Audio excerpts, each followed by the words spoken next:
Have you ever thought that you pay GST? Not directly to the government but indirectly to the supplier of the product. Whenever you purchase any product, the GST is included in the product, the price of the product.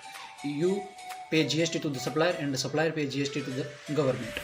Well, today we try to understand what is GST and other important things related to GST. The implementation of GST starts from 1st July 2017. Now understand what is GST. GST is an indirect tax imposed on the supply of goods or service. Why GST is called indirect tax? The answer is that GST is called indirect tax because of the tax is paid by supplier, not by customer, but the burden of the tax is on customer.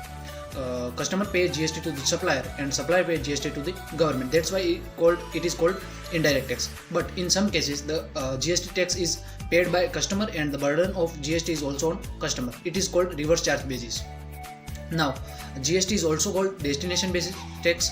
That means the tax revenue is collected by the state or union territory where the goods or service are actually consumed. The slogan of GST is one nation, one tax, one market.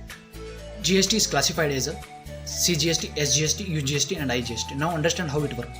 When the goods or service are supplied within the state, then the GST applicable is a SGST and CGST. But when in spite of state it is a union territory, then GST is applicable as a UGST and CGST. When goods and service are transferred from one state to another state, example from Gujarat to Rajasthan, then GST applicable as a IGST.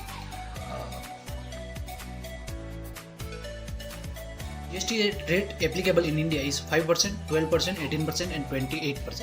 However, GST Council has been revised the GST rate on time to time basis. However, certain goods or service are exempt from GST. Now understand what is GST exemption. GST exemption is specified good or service on which the GST is not applicable. The GST exemption is classified as absolute exemption, conditional exemption and partial exemption. Now understand what that means.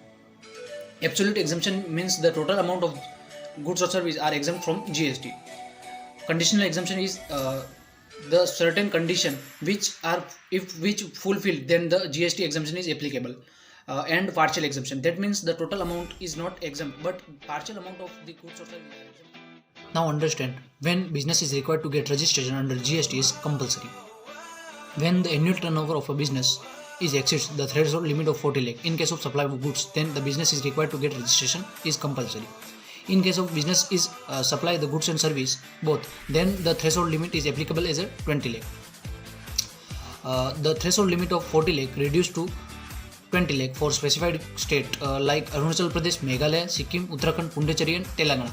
For that state, if the goods or service are supplied, then the threshold limit applicable is 20 lakh. Further, the threshold limit of 40 lakh is reduced to 10 lakh for specified 4 category state thus like Manipur, Mizoram, Tripura and Nagaland.